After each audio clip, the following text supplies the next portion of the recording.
வாசிங்க ஒருத்தர் எடுத்து லேவியராமம் 21:6 நிற்கிறோம். கரெக்டா? வாசிங்க. அதுல இருந்து நம்ம தொடர்ந்து போகலாம்.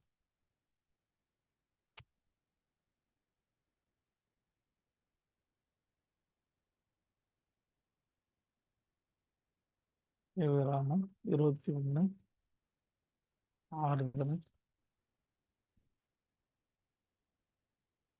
தங்கள் தேவனுடைய நாமத்தை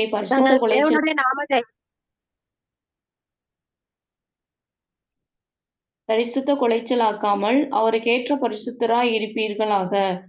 அவர்கள் கர்த்தரின் தகன பலிகளையும் தங்கள் தேவனுடைய அப்பத்தையும் செலுத்துகிறவர்கள் ஆதலால் பரிசுத்தராய் இருக்க வேண்டும். அவர்கள் தங்கள் தேவனுடைய நாமத்தை பரிசுத்த குலைச்சலாக்காமல் அவருக்கு ஏற்ற பரிசுத்தர்களாய் இருக்க வேண்டும். அவர்கள் கர்த்தரின் தகன பலிகளையும் தங்கள் தேவனுடைய அப்பத்தையும் செலுத்துகிறவர்கள் ஆதலால் பரிசுத்தராய் இருக்க வேண்டும். அப்போ ஆசாரிகள் 2 காரியத்தை செய்யணும்னு சொல்லி பார்த்தோம். ஒன்று கர்த்தரின் தகன பலிகளை சிறுவர்களுக்காக செலுத்துகிறார், தங்களுக்காக சிறுவர்களுக்காக செலுத்துகிறார்கள். இன்னொன்று தங்கள் தேவனுடைய அப்பத்தை செலுத்துகிறார்கள் சொல்லி பார்த்தோம். தகன பலின்னு சொல்லி தகன பலி நம்ம போன வாட்டி பார்த்துட்டோம். தகன பலியாய் நமக்காக சிலுவையில் மரித்தவர் கர்த்தராகிய இயேசு கிறிஸ்து நமக்காக சிலுவையிலே சாபமானார்னு சொல்லி பார்த்துட்டோம். அதன் மூலமாய் நமக்கு ரட்சிப்பு கிடைச்சது. அவர் சாபமானபடியினால்தான், அவர் தகன பலியா தன்னை ஒப்பு கொடுத்தபடினால்தான் நமக்கு ரட்சிப்பு கிடைச்சது. அதுதான் தகன பலி புதிய ஏற்பாட்டில் தகன பலிக்கு அடையாளம் சிலுவை மரணம். சரியா? அடுத்து இன்னொன்று, அவருடைய தேவனுடைய அப்பத்தையும் செலுத்துகிறதற்காக. அப்போ தேவனுடைய அப்பம்னா என்னன்னு சொல்லி பார்ப்போம். அடுத்த 2 வார்த்தை, அதாவது லேவியராமம் 21:6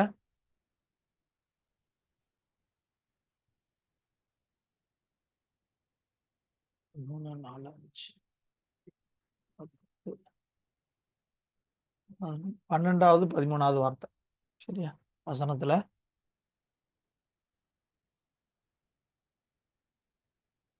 12, 13, 13வது வார்த்தை.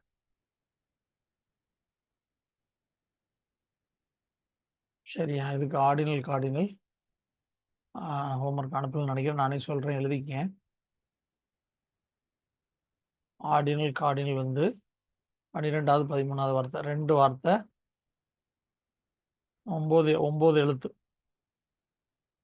2 வார்த்தை, 9வது எழுத்து. 9 எழுத்து, 2 வார்த்தை. கார்டினல் போட்டீங்கன்னா 79 ஆர்டினல் 169 கார்டினல்.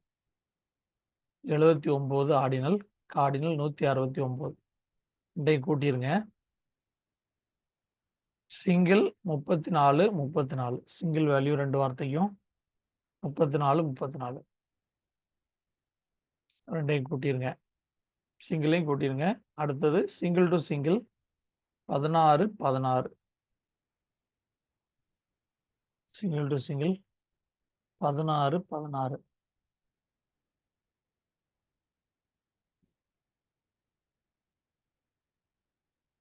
இப்போ கார்டில் 79 169 கூட்டிங்கன்னா எவ்வளோ வருது? கூட்டினீங்கன்னா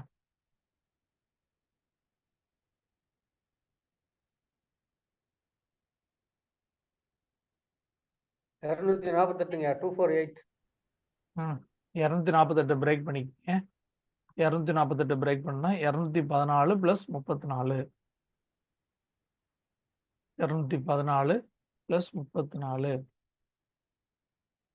ஆவியானவர், ஆவிக்குரியது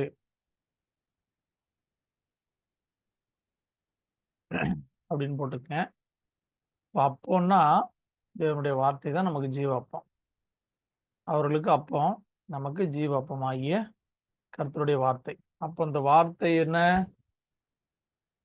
ஆவினால் எழுதப்பட்டதுன்னு வேதம் சொல்லுது. ஏன்னா கார்டில் போட்டோம்னா அதுக்கு 248 ரூபாய்க்கு ஆவியானவருடைய வேல்யூ தான், கார்டில் வேல்யூ தான் வருது. இப்போ அடுத்தது சிங்கிள் போடுங்க. 34 கூட்டினீங்கன்னா எவ்வளோ வருது? 68ங்க. 68. 68. மகன், குமாரன், மகன் போட்டுங்க. குமாரன்,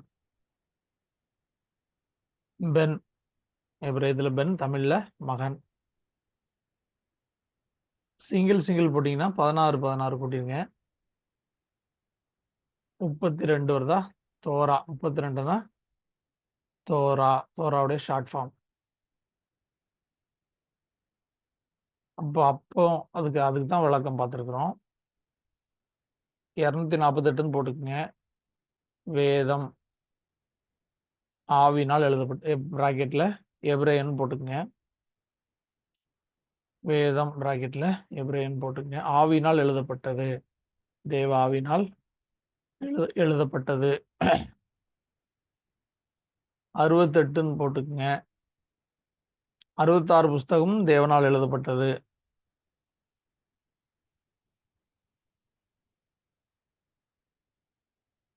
32 போட்டுக்குங்க. தோரா தேவனால் எழுதப்பட்டது. இதெல்லாம் சேர்ந்தது தான் 3 போட்டு பிராக்கெட் 3 பிராக்கெட்ல போட்டு தேவனுடைய அப்பம்னு சைடில் எழுதிங்க. 3 சேர்ந்தது தான் தேவனுடைய அப்பம்னா உள்ள இதெல்லாம் இருக்கு. 66 68 அப்படின்னா நீங்க புரிஞ்சுக்கொள்ளணும். மகன் அப்படின்னா வேதத்தினுடைய முதல் எழுத்தும் வேதத்தினுடைய கடைசி எழுத்தும் போட்டிங்கன்னா குமாரன் தான் வரும். பேத் நுன் சோஃபித், மகன் குமாரன் தான் வரும். இப்போ வேதத்தினுடைய துவக்கம் முடிவும் குமாரனுக்குள்ளாக, திருத்துவத்தில் 2வது நபராகிய குமாரனுக்குள்ளாக. அப்போ 66 புஸ்தகம் தேவனால் எழுதப்பட்டது. 32 அப்படின்னா ஏன் தோரா அப்படின்னா தோராவுடைய முதல் எழுத்து பேத்துன்னு ஆரம்பிக்குது. தோராவுடைய கடைசி எழுத்து இஸ்ராயல்னு முடியுது. இஸ்ராயலுக்கு கடைசி எழுத்து லேமட்.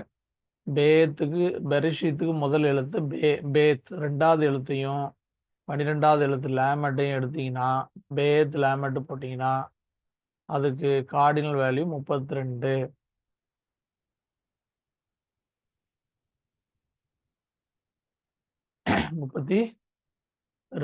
அதனால தான் தோராவுடைய ஷார்ட் ஃபார்மா 32ங்கிறது சொல்லுவோம்.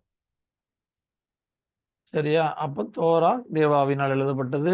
68 புஸ்தகமும் அதுக்குள்ள தேவாவினால் எழுதப்பட்ட 66 புஸ்தகமும் தேவாவினால் எழுதப்பட்டது. எபிரேயம் தேவாவினால் எழுதப்பட்டது. 248 வேதம் முழுவதும் தேவாவினால் எழுதப்பட்டது. தேவனுடைய அப்பத்தை ருசிக்கிறவன் என்னென்றைக்கும் பிழைப்பான் அப்படின்னு நம்ம பார்க்குறோம். அது லிட்டரலாக எடுக்க முடியாது. லிட்டரலான வசனத்தை நம்ம மாம்சத்தில் சாப்பிட முடியாது. வேத வசனம் ஆவியாயும் ஜீவனாயும் இருக்கிறது. அதை எந்த ஆத்துமாலாம் புசிக்குதோ, புசித்து பலன் அடையுதோ, அறிவடையுதோ அவர்கள் பிழைப்பார்கள். அந்த அப்பத்தை புசிக்கிறவன் மரித்தாலும் பிழைப்பான், மறியாமலும் இருப்பான். அப்படின்னா ஆத்துமா, எந்த ஆத்துமா ஏற்றுக்கொண்டு அவரை கர்த்தராகிய இயேசு கிறிஸ்துவை ஏற்றுக்கொண்டு அப்புறம் அப்பத்தை புசிக்கணும். 2வது பார்ட்டு, முதலாவது விசுவாசிக்கணும், 2வது அப்பத்தை புசிக்கணும். அப்பத்தை புசிக்கும் போது ஆவியில பலன், ஆத்மாவில அறிவு, சரீரத்திலே கனி. 3 விதமான காரியம் இருக்கு. ரூத் போவாசுடைய காரியத்தில் பார்க்கும்போது முதலாவது வேலைக்காரர்களுக்கு கட்டளை கொடுக்குறார். நீங்க சிலதை சிந்த விடுங்க, அரிக்கட்டுகளை அறுக்கும்போது அதை ரூத் பொறுக்கிக் கொள்ளட்டும். முதலாவது வேலைக்காரர்களோட சேர்ந்து அப்பம் புசிக்கணும். சரியா? 2வது சம்பவத்தில் அப்படியே வாசிச்சீங்கன்னா சொல்லுவாரு, இங்கே என்னுடைய அப்பத்திலே புசித்து என்னுடைய துணிகளை துவைத்துக்கொள். அடுத்து பரிசுத்த ஸ்தலத்தில் அவரோடு கூட சேர்ந்து அப்பம் புசிக்கிற அனுபவம். முதலாவது வேலைக்காரர்களோட சேர்ந்து புசிக்கிற அந்த கதிர்களை பொறுக்கிக் கொள்கிற அனுபவம் தான் பலிபீட அனுபவம். 2வது அவரோடு கூட அமர்ந்து பரிசுத்த ஸ்தலத்தில் அப்பம் புசிக்கிற அனுபவம் தான், அதுதான் 2வது அனுபவம், பரிசுத்த ஸ்தல அனுபவம். சரியா? பரிசுத்த ஸ்தலத்தில் தான் அவரோடு கூட உட்கார்ந்து அப்பம் திராட்சை ரசம் நம்ம வேத வசனத்தை புசித்து அவருடைய, அதான் நமக்கு புதிய ஏற்பாட்டில் அதே தான் அப்பமும் திராட்சை ரசமா கொடுக்குறார். அப்பமும் திராட்சை ரசமும் அவரோடு கூட பரிசுத்த ஸ்தலத்துல திருவசனத்தை புசித்து அவருடைய ரத்தத்தினால் உண்டான சுத்திகரிப்பு பூரணப்படணும், நிறைவடையணும். அடுத்து 3வது, அவருடைய பாதத்தில் போய் ரூத் படுத்து கொண்டாள். அவருடைய பாதத்தில் சரணடைகிற அனுபவம். இது 3வது மகாபரிசுத்த ஸ்தல அனுபவம். இந்த 3 அனுபவம் தான், இதுல கடைசி அனுபவம் தான் சியோனில் பிரவேசிக்கிற அனுபவம். எடுத்த உடனே ரட்சிக்கப்பட்டா, ஞானஸ்நானம் எடுத்து அபிஷேகம் பெற்றா போயிடலான்னு சொல்லவே கூடாது. எந்த இடத்துலையும் எந்த பிரசங்கத்திலையும் சொல்லவே கூடாது. நம்ம அது முற்றிலும் தவறானது. பலிபீடத்தில் ரட்சிக்கப்பட்டு பரிசுத்த ஸ்தலத்துல அப்பம் புசித்து தேறினவர்கள் தான் மகாபரிசுத்த ஸ்தலத்துக்கே போக முடியும். ஜெயம் கொண்டவர்கள் தான் போக முடியும். எல்லாரும் போக வாய்ப்பே கிடையாது. அதை நம்ம தெளிவா உபாகமத்துல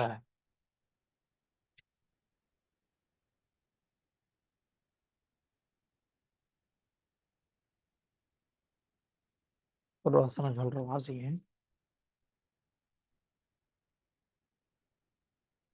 உபாகமம் 33:3 33:3 வாசிங்க.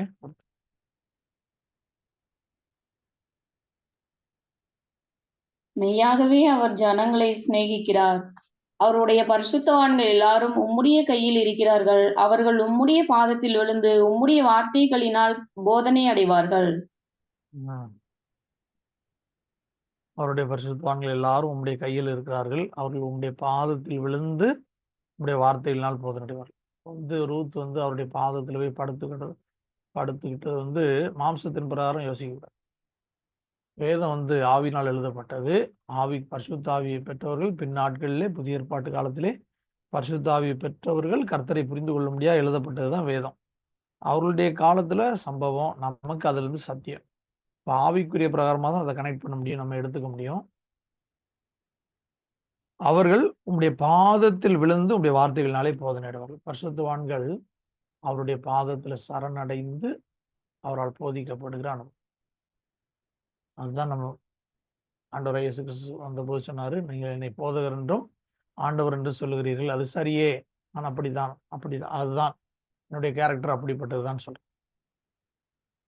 மரியாளை பார்த்து சொல்றாரு, தன்னை விட்டு எடுபடாத நல்ல பங்கை தெரிந்து கொண்டாள் மரியாள். அவருடைய பாதத்தில் உட்கார்ந்து என்ன சொல்லுவாரோன்னு கண்ணோக்கமா இருந்தாள். இப்ப என்ன, அதுதான் அவருடைய பாதத்தில் அமர்ந்து அறிவடைகிற அனுபவம். சரியா? இந்த வார்த்தைகளால் போதனை அடைகிற அனுபவம். இந்த அனுபவம் தான் நமக்கு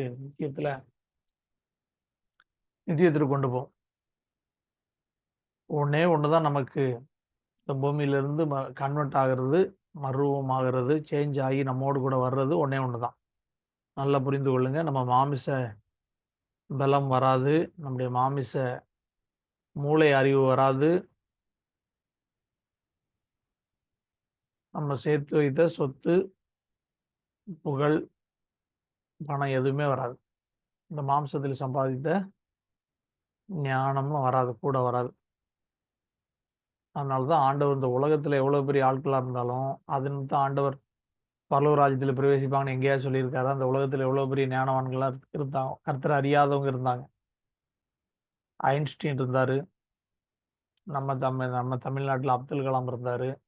இவங்கெல்லாம் அறிவியல், மூளை ஞானம், உலக ஞானம், அறிவு, இப்படி இந்த பூமியில மூளை அறிவு திரளா இருந்ததுனால பரலோக ராஜ்யத்தில் பிரவேசிக்க முடியுமான்னு கேட்டீங்கன்னா, இந்த ஞானம் தேவனுக்கு முன்பாக, உலகத்தின் ஞானம் தேவனுக்கு முன்பாக பைத்தியமா இருக்கிறது.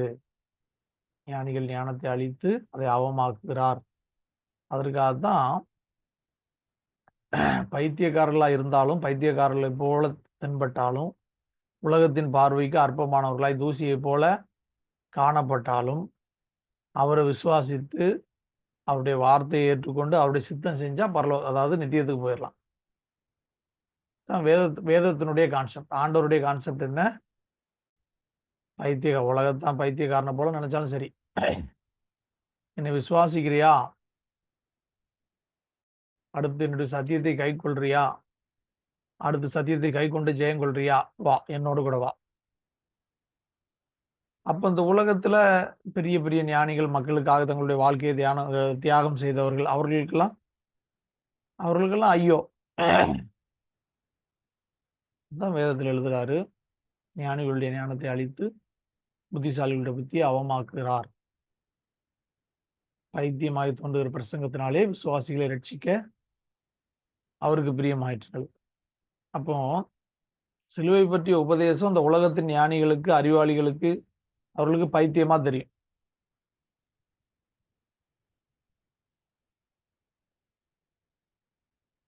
ரட்சிக்கப்படுகிற நமக்கோ, விசுவாசித்தை ஏற்றுக்கொள்கிற நமக்கோ அது தேவ பலனா இருக்கு. நமக்கு தான் தெரியும். அதை அனுபவிக்கும் போது, ருசிக்கும் போது கர்த்தருடைய ரத்தத்தினாலே என்னுடைய பாவம் கழுவப்படுகிறது, அவருடைய வார்த்தையினாலே நான் அறிவடைகிறேன், அதன் மூலமாய் ஜெயங்கொள்ளுகிற ஒரு அனுபவத்திற்காக கர்த்தர் காத்து கொண்டிருக்கிறார், ஜெயங்கொள்வதற்காக எதிர்பார்த்து கொண்டிருக்கிறார் அப்படிங்கிறது நமக்கு புரியும். ரட்சிக்கப்பட்ட நமக்கு தான் புரியும். பைத்தியக்காரனா நினைக்கிறாங்கல்ல நம்மளை, நமக்கு தான் புரியும். ஓ, நம்ம ரட்சிக்கப்பட்டா நமக்கு இந்த ஒரு மேன்மையான அனுபவம் இருக்கு. வார்த்தையினால் அறிவடையும் போது ஜெயங்கொள்ள வேண்டும், ஜெயங்கொண்டால் அவரோடு கூட போயிடலாம், நித்தியத்தில் வாழ்றதுக்கு போகலாங்கிறது நமக்கு புரியும். ஆனால் இந்த மூளை அறிவு, மாம்ச அறிவு அதிகமாக இருக்கும் பாருங்க, அவங்களுக்கு இது விளங்கவே விளங்காது. ஏன்னா சிலுவை பற்றிய உபதேசம் அவங்களுக்கு எப்படி இருக்கு? கெட்டு போகிறவர்களுக்கு பைத்தியமாய் தோன்றுகிறது, அவங்களுக்கு புரியாது.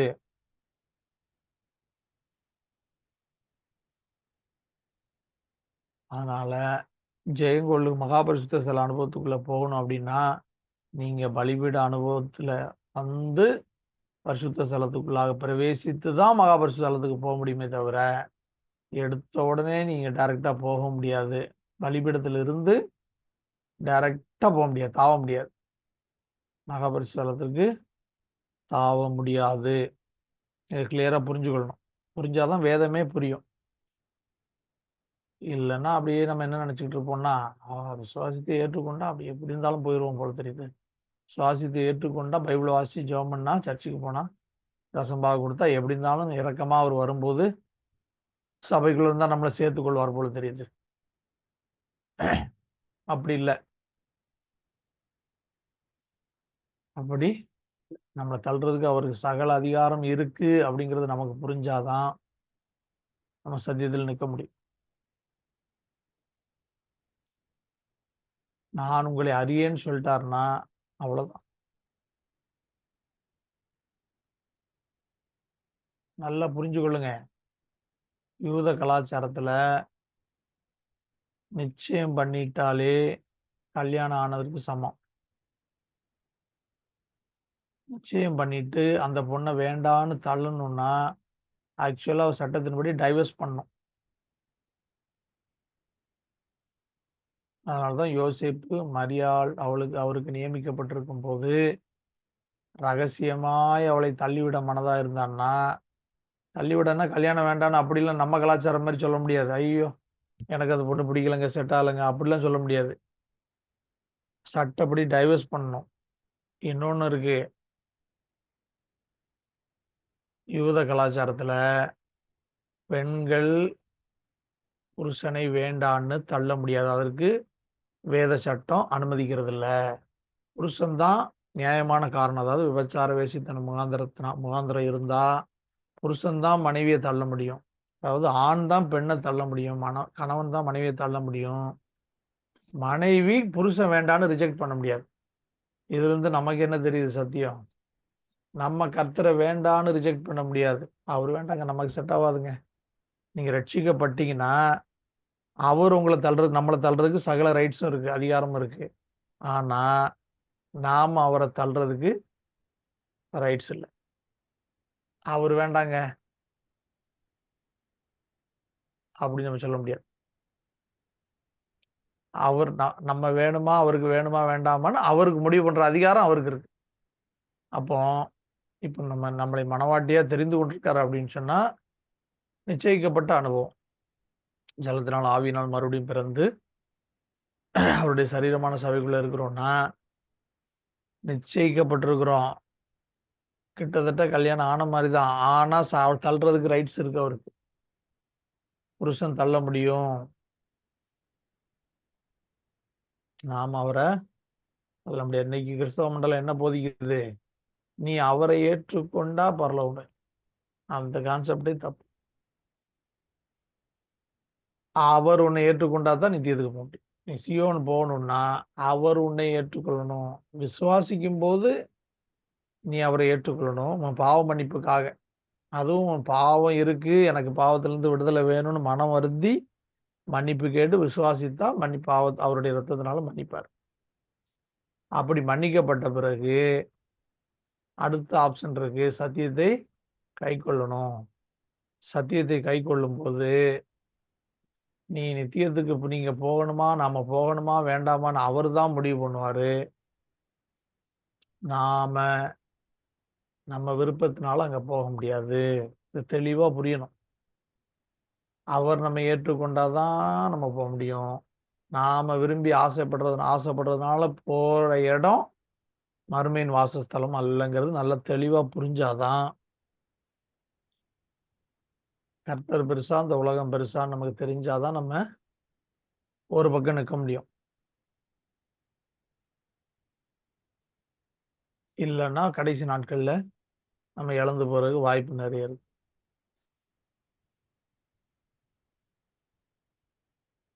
ஏன்னா சாத்தான் உபத்திர காலத்துல வந்து எல்லாமே செய்ய போறான். வானத்துல இருந்து அக்கினி இறங்க பண்ணி தெரிந்து கொள்ளப்பட்டவரை வஞ்சிக்கத்தக்கதாக பெரிய அற்புதங்கள் அடையாளங்களையும் செய்ய போறான். எல்லாமே செய்வான். இன்னைக்கு எல்லா கண்டுபிடிப்பும் உச்சத்துக்கு வந்துருச்சு. ரத்தம் வந்து இதுல வந்து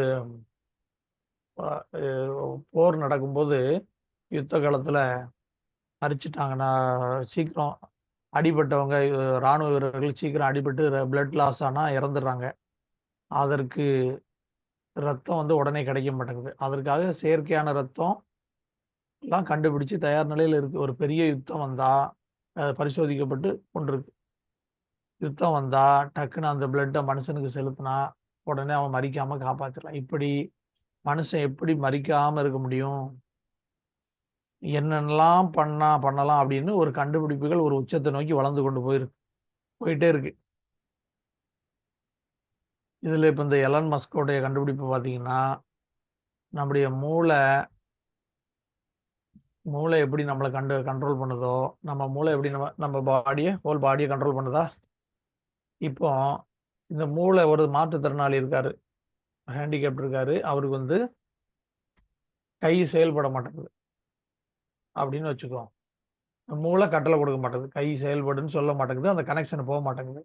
இப்போ எலன் மஸ்க் என்ன சொல்றாருன்னா, இந்த மூளையில நாங்க ஒரு சிப் மாதிரி பொருத்திட்டோம்னா அதை அந்த மூளை எங்கெல்லாம் செயல்படுதோ அது கூட கனெக்ட் பண்ணிட்டோம்னா, மூளை கண்ட்ரோல் பண்ற இடத்துல நாங்க அதை கனெக்ட் பண்ணிட்டோம்னா அதுல இந்த கை செயல்படு அப்படின்னு ஒரு கட்டளை அதுல கொடுத்துட்டோம், சிப்ல கொடுத்துட்டா இந்த கை செயல்படும். அப்போ அவர் ஒரு கருவியோட அவர் நடக்க முடியும்.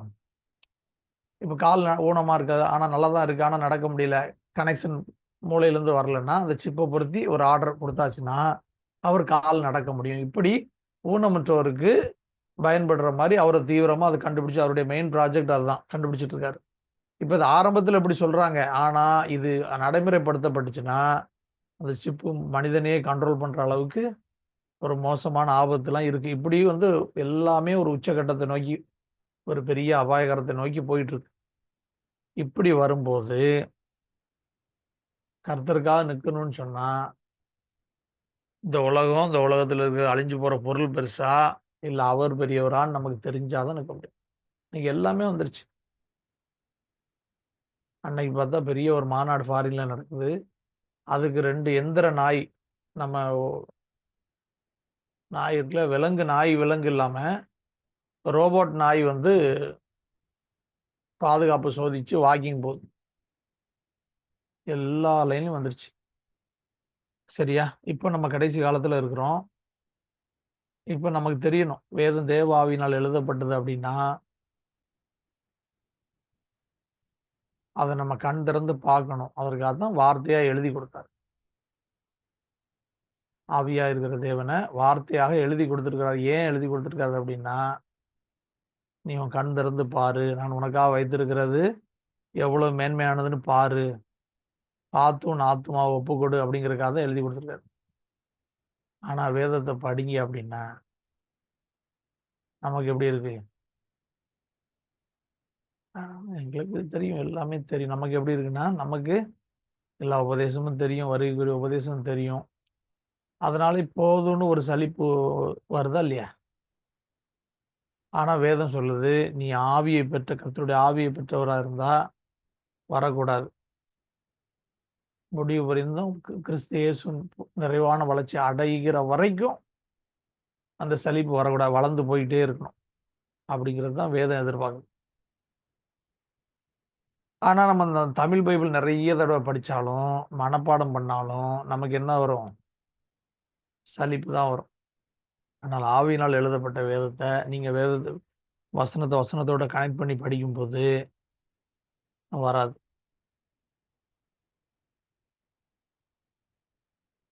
ஏன்னா எப்படி நம்ம ஜெபம் பண்ணும்போது நம்முடைய ஆவி அனலாகும்போது நமக்கு களைப்பு வராதோ, அது மாதிரி வேத வசனத்தோடு கனெக்ட் பண்ணி சரியா கனெக்ட் பண்ணி படிக்கும்போது நமக்கு அனல் உண்டாகும்போது என்ன வராது? அந்த சலிப்பு வராது. சரியா? சரி. அதுதான் காரியம். இப்ப நிருபத்துல புதிய ஏற்பாட்டுல நிருபம் படிக்கிறோம். சரியா? நிருபத்துல தேவனுடைய ஆலோசனை முக்கியம். ஆனால் வேதத்துல தேவனுடைய ஞானம் முக்கியம். ரெண்டுக்குள்ள வித்தியாசம் புரிஞ்சுக்கொள்ளணும். நிருபத்துல ஆவியானவர் அந்தந்த சபைகள்ல இருக்கிற பிரச்சனைகளுக்கு ஏற்ற மாதிரி ஆலோசனை கொடுப்பார். அந்த தேவைகள் என்ன? இங்க என்ன பிரச்சனை இருக்கு? அங்க இருந்து என்ன கடிதம் வந்திருக்கு? அப்ப அதை எப்படி சால்வ் பண்ணணும்? அதற்கு ஏற்ற மாதிரி அந்த சூழ்நிலைக்கு அந்த ஜனங்களுக்கு தேவைப்படுற மாதிரி ஆலோசனை போயிருக்கும் நிருபத்துல. இதுல அது அந்த ஊழியம் ஆதி திருச்சபையின் காலம். நல்லா புரிஞ்சுக்கணும். நிருபங்கள் எழுதப்பட்டது எல்லாமே ஆதி சுவிசேஷம், அதாவது திருச்சபை எழுப்பப்பட்டு அப்பதான் எல்லா இடமும் அந்த பிரான்ச் ஸ்தாபிக்கப்பட்டு சபைகள் திடப்படுத்தப்படுகிற காலம். அதுல அநேக ஆலோசனைகள் அவர்களுக்கு தேவையான, அவர்களுக்கு சந்தேகங்கள் இதெல்லாம் அவங்க லெட்டர் எழுதியிருப்பாங்க. அதற்கு திரும்ப ஆவியானவர் அப்போஸ்தலரை கொண்டு ஆலோசனையாக எழுதியிருப்பார். அதுல ஆலோசனை முக்கியம். ஆனால் வேதத்துல எடுத்தீங்கன்னு சொன்னா ஞானம் முக்கியம். நீங்க வேதத்தை நல்லா நம்ம எபிரேயம் படிக்கிறோம், தெளிவா புரிஞ்சுக்கணும். 2 காரியம் இருக்கு வேதத்துக்குள்ள. இது எப்பவுமே மறக்கக்கூடாது. இன்னும் அவரை விசுவாசித்து ஏற்றுக்கொண்டவர்கள் கைக்கொள்ளக்கூடிய பிரமாணங்கள். ஒண்ணு. ஒரு பகுதி பிரமாணங்கள். இன்னொன்னு, அவரை விசுவாசித்து ஏற்றுக்கொண்டவர்கள் அவரோடு பரிசுத்த வாழ்க்கையில எப்படி சரியா இருக்கணும் அப்படின்னு சொல்லக்கூடிய உறவு பிரமாணமும் இருக்கு. அவரோடு உள்ள உறவு எப்படி இருக்கணும் அப்படிங்கிறதும் இருக்கு. இந்த 2ம் சேர்ந்ததுதான் வேதம். இதை குழப்பிக்கவே கூடாது.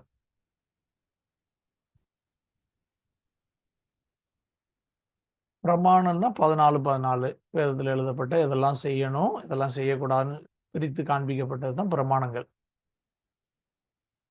உறவுனா அவருக்கு எனக்கு என்ன உறவுன்னு காண்பிக்கிறது தான் 11:11.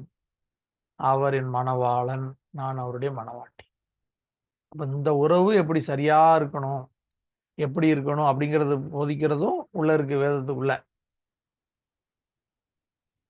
நான் எதெல்லாம் செய்யலாம், எதெல்லாம் செய்யக்கூடாது அப்படிங்கிறதும் வேதத்துக்குள்ள இருக்கு. பிரமாணங்களும் இருக்கு, உறவு முறையும் இருக்கு. இது நம்ம அவங்கவங்க சொந்த மொழியில வாசிக்கும் போது சில இடங்கள்ல சரியா தெரியறதில்ல. காரணம் என்னன்னா, வேதம்னு போட்டிருக்க இடத்துல மொழிபெயர்ப்புல பிரமாணம்னு வந்திருக்கும். பிரமாணம்னு போட்டிருக்க இடத்துல அங்க ஒரிஜினல்ல போய் பார்த்தீங்கன்னா வேதம்னு இருக்கும். இப்ப என்ன ஆகும்? நம்ம வாசிக்கும் போது மீனிங்கே மாறிப்போம். வேதம்னா அதுக்கு 2 இருக்கு. உறவுமுறை இருக்கு, இன்னொன்னு பிரமாணங்கள் இருக்கு. ஆனா நீங்க பிரமாணங்கள்னு எடுத்துட்டீங்கன்னா கட்டளைகள், பிரமாணங்கள் அப்படிதான் எடுக்க முடியும், மீனிங் எடுக்க முடியும். அதனால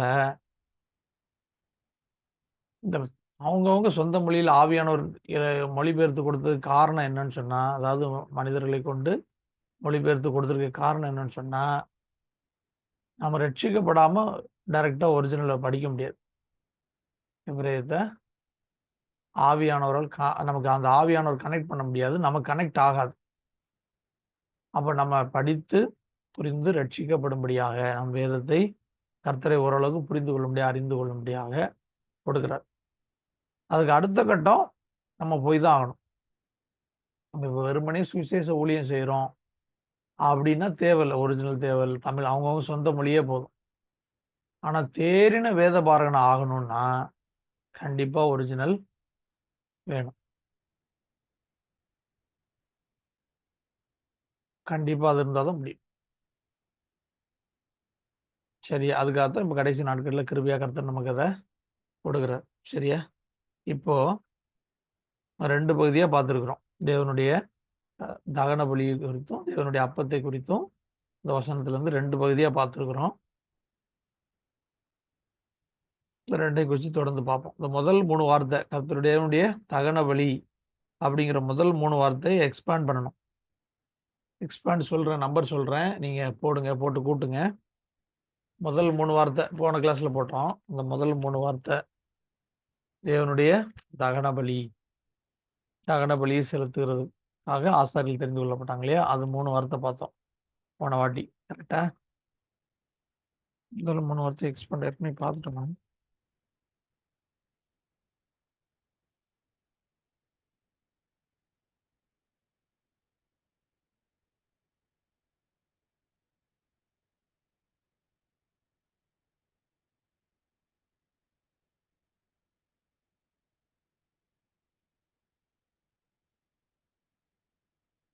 இல்லை பார்க்கல. முதல் 3 வார்த்தை எக்ஸ்பேண்ட் பண்ணணும். எழுதிக்கிங்க. முதல் 3 வார்த்தைனா 9, 10, 11வது வார்த்தை. 21:6 லேவியராமம் 21:6ல் 9, 10, 11வது வார்த்தை.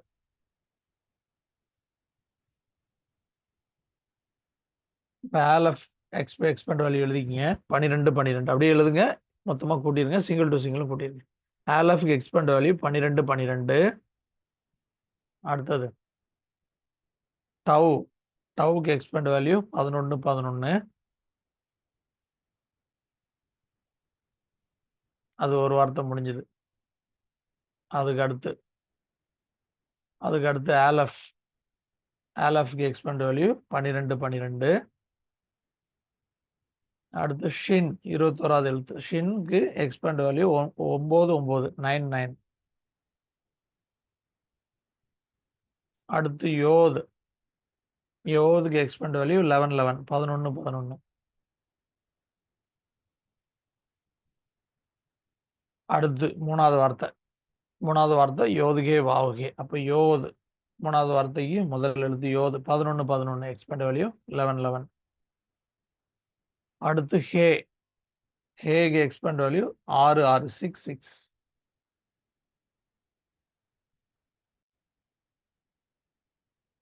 அடுத்து வாவுக்கு எக்ஸ்பெண்ட் வேல்யூ 13, 13 13, 13.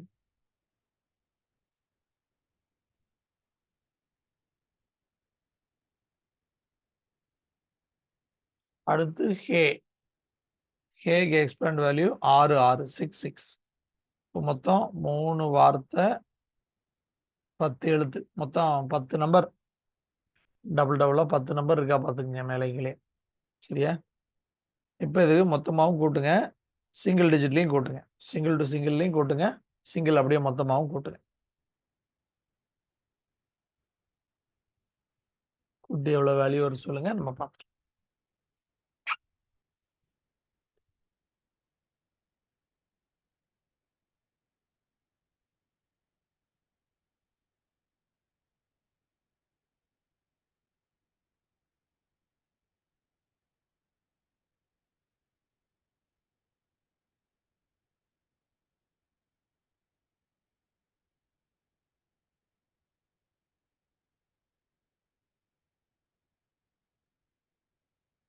நம்பர் எழுதிட்டீங்களா? மறுபடியும் ஓகே தானே? எல்லாம் எழுதிட்டீங்களா?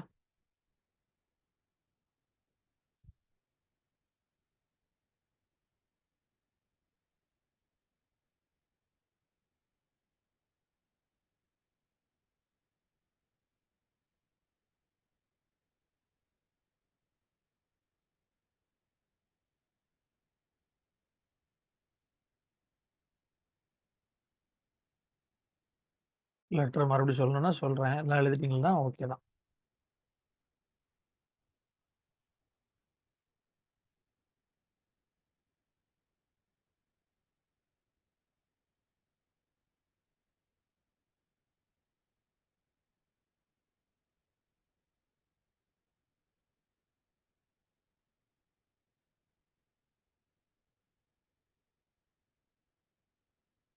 கூட்டிருங்க.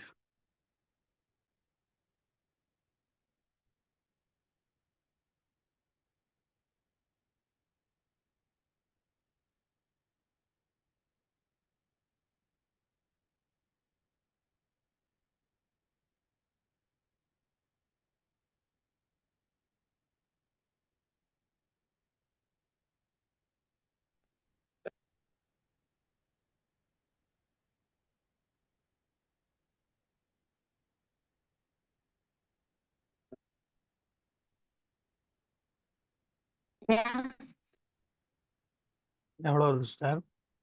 சிங்கிள் தானேங்க கூட்டம், சிங்கிளா தானேங்க கூட்டணும். சிங்கிள் மொத்தமாவும் கூட்டணும், சிங்கிளாவும் கூட்டணும். எக்ஸ்பேண்ட் பண்ணும்போது அப்படியே மொத்தமாவும் கூட்டணும்.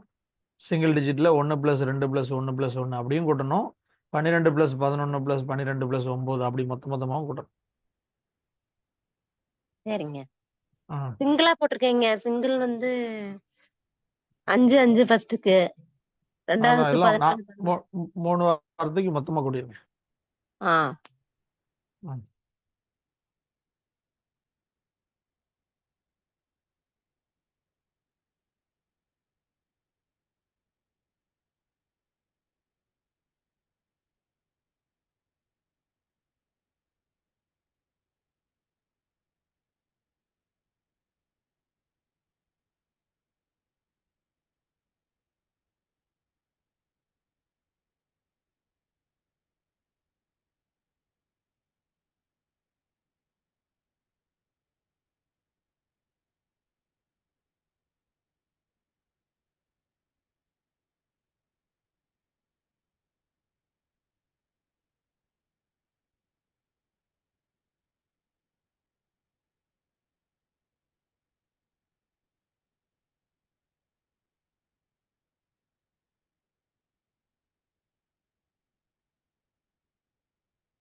ஹோம்ஒர்க் நான் அடுத்த கிளாஸ்க்குலாம் அனுப்பி விட்டுறேன். அப்படியாவது நம்ம இது எழுதி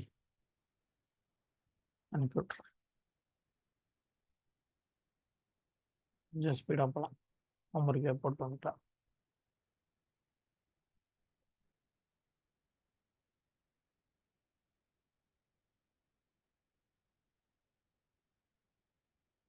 A4 ஷீட் அப்படியே அனுப்புனா எல்லாரும் போட்டுருவீங்களா? இதுக்கு ஆன்லைன் கடையில் போட்டுருவீங்களா?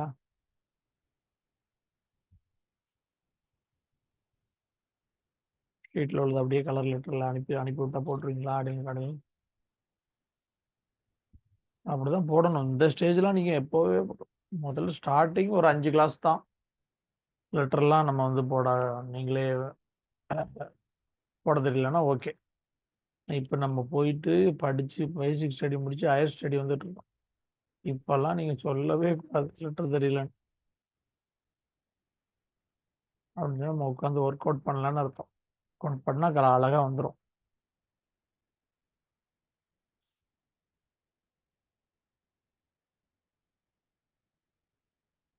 லெட்டர் ஒன்றும் இல்லை, ஒரு 30 முறை 50 முறை நீங்கள் அந்த லெட்டரை திரும்ப திரும்ப பார்த்து பார்த்து பார்த்து எழுதுனீங்கன்னா ப்ராக்டிஸ் பண்ணிங்கன்னா வந்துடும். அது பெரிய விஷயமே இல்லை.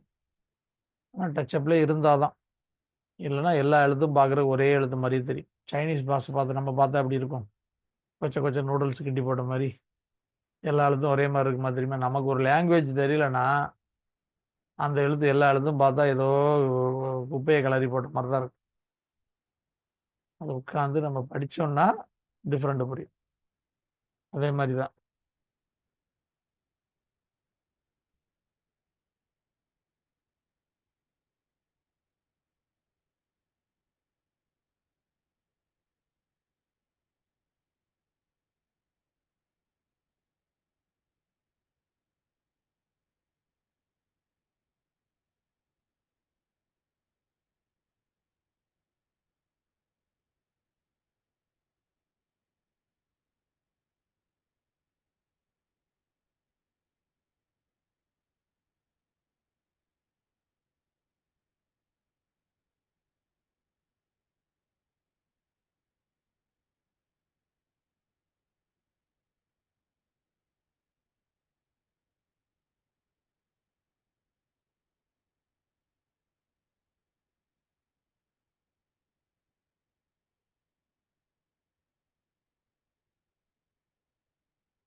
சோதரங்க.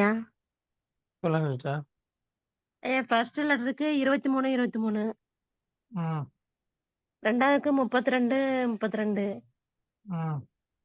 3வதுக்கு வந்து 36, 36. ம். இப்ப எல்லாம் மொத்தமா மொத்தமா கூட்டினா கூட்டணுங்க. மொத்தமா கூட்டுங்க. 3 வார்த்தைக்கு உள்ளதை மொத்தமா கூட்டுங்க. சரிங்க. சிங்கிள்ங்க, சிங்கிள் சொல்லணும்லங்க. சிங்கிளும் அதே மாதிரி மொத்தமா கூட்டிட வேண்டியதான். 3 வார்த்தைக்கு உள்ளதும் சரிங்க. அப்படியே மொத்தமா கூட்டிட வேண்டியது. கூட்டுங்க.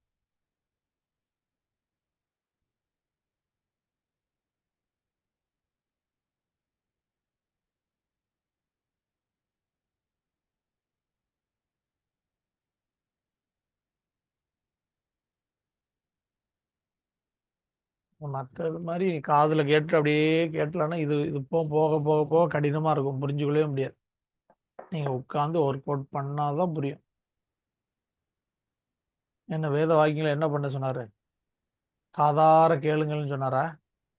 அதனால நிறைய கேளுங்கள், காதிலே கேளுங்கள், கண்ணாலே பாருங்கள் அப்படின்னு சொன்னாரா?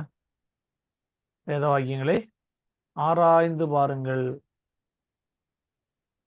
அவைகளில் உங்கள் நித்திய ஜீவன் உண்டு என்று எழுதியிருக்கிறதே, என்னை குறித்து சாட்சி கொடுக்கிறதே. அப்ப ஆராய்ந்து பார்க்கணும்னா நம்ம கஷ்டமா இருந்தா எப்படி? ரட்சிக்கப்படாதவன் சொன்னா ஓகே, அவன் ஆவியை பெறாதவன், மாம்சத்துக்குரியவன், அவனுக்கு கடினமா தான் இருக்கும், அவனுக்கு ஓகே. நம்ம சொல்ல கூடாது. சூத்திரங்கய்யா 91, 91ங்கய்யா 91, 91. 91, 91 கரெக்ட். 37, 37. 37, 37 அவ்வளவுதான். Single to single 19, 19. அது எப்படி இருந்துச்சு? 19, சிங்கிள் டு சிங்கிள் தேவையில்லைல்ல. அது தேவையில்லைங்க. சரிங்க சூத்திரம். ஓ, இதுல வந்து 3 வார்த்தைக்கும் போட்டு அதுல அப்படி சிங்கிள் போட்டீங்களா? ஆமாங்க. அது தேவையில்ல. அது சரிங்க. மொத்தமா அப்புறம் சிங்கிள் டிஜிட்ல ரெண்டுமே போதும். 91, 91, 37, 37. 91, 91 கூட்டி போட்டுருங்க. 182, 182, 182 சிங்கிளா கூட்டுங்க. 11. 11. தேவனுடைய தகன பலி அப்படின்னா 11 காண்பிக்குதா? சிங்கிள் போட்டீங்கன்னா 37, 37 ரட்சிப்பு நித்திய ஜீவனம். தகன பலியா அவரையே கொடுத்தவர் ஆக்சுவலா ஒரு மணவாளன், வார்த்தையாகி மணவாளன். ஆனா தகன பலியா மறிக்கிறாரு. எதற்காக மறிக்கிறாரு?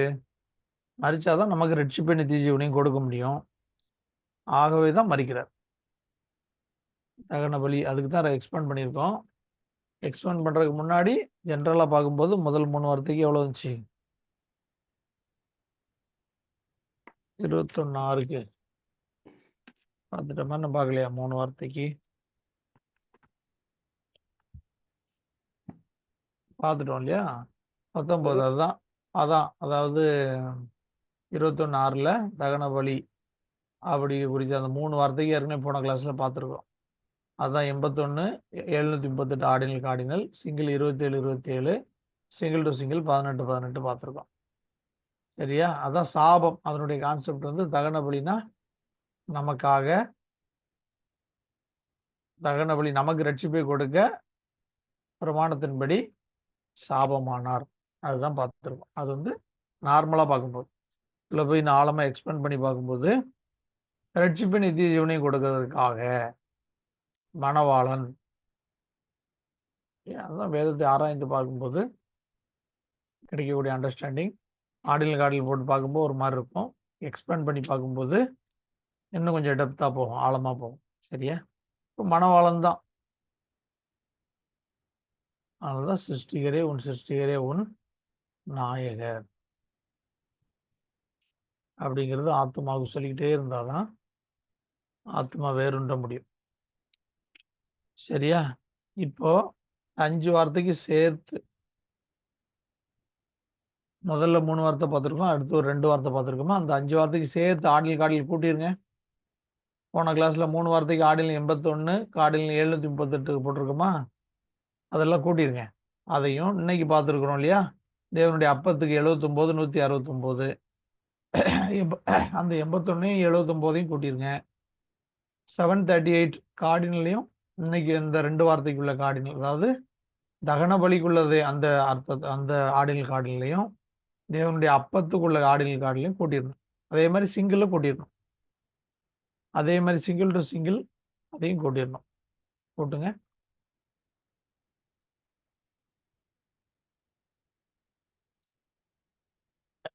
முதல் 3 வார்த்தைக்கு அன்னைக்கு உள்ளதுக்கு 81 738. அப்ப அந்த 81 இந்த தேவனுடைய அப்பத்துக்குள்ள 79 கூட்டிடணும். கார்டினல் 738 இந்த தேவனுடைய அப்பத்துக்குள்ள 169 கூட்டிடணும். சிங்கிள் அது தேவனுடைய தகன பலிக்கு 27 தேவனுடைய அப்பத்துக்கு 34 கூட்டிடணும். சிங்கிள் டு சிங்கிள் 18 16 கூட்டிடணும். அப்படி கூட்டி போடுங்க. எவ்வளவு வருது பாருங்க.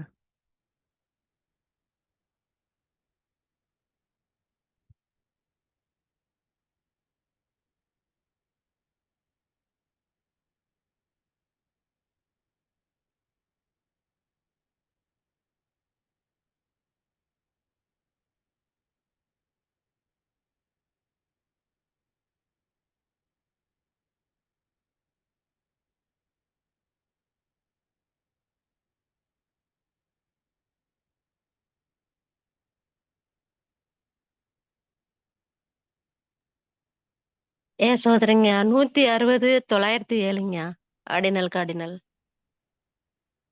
ஒரே நிமிஷம். 160 907 907 கூட்டினா எவ்வளவு சிஸ்டர் வருது? 1067. கரெக்ட். Very good. சிங்கிள் எவ்வளவு வருது? சிங்கிள் 61ங்க 27 61 34. 61. அதே அப்புறம் மாதிரி சிங்கிள் டு 18 சிங்கிள் 16 34ங்க 34. Single to single 34 34. 34ங்க. ஆர்டினல் கார்டில் சிங்கிளும் கூட்டிருங்க. ஆர்டினல் கார்டில் சிங்கிள் கூட்டினீங்கன்னா 34 43 வரும். எழுதிங்க. ஆர்டினல் கார்டில் சிங்கிள் 5 வார்த்தைக்கு மொத்தமா போட்டா 34 43. இப்போ இந்த ஆர்டினல் கார்டில் டோட்டல் 1067. 1067 பிரேக் பண்ணுங்க. 989 989 ப்ளஸ் 39 39 ப்ளஸ் 39 39 989 ப்ளஸ் 39 39 சிலுவையில் உண்டாகிற புதிய உடன்படிக்கை.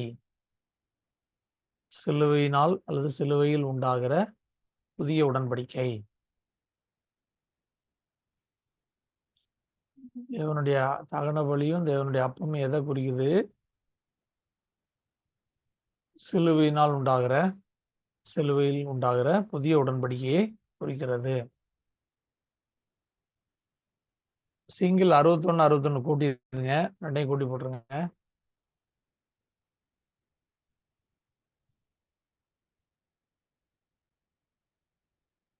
நூத்தி 122 பிரேக் பண்ணிக்கங்க. 111 + 11 111 பாலகன் 11 குமாரன். பாலகன் குமாரன் 111 பாலகன் 11 குமாரன். அடுத்தது சிங்கிள் டு சிங்கிள் 34 34 கூட்டி போட்டுருங்க. 68 68னா குமாரன் மகன் பென்.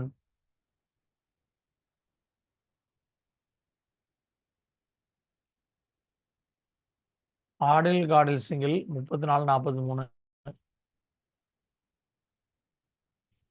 77 பிரேக் பண்ணிக்கங்க.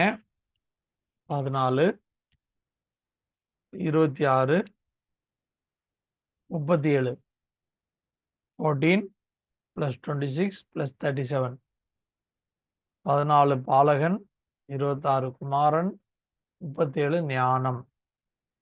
பாலகனையும் குமாரனையும் பற்றின ஞானம்.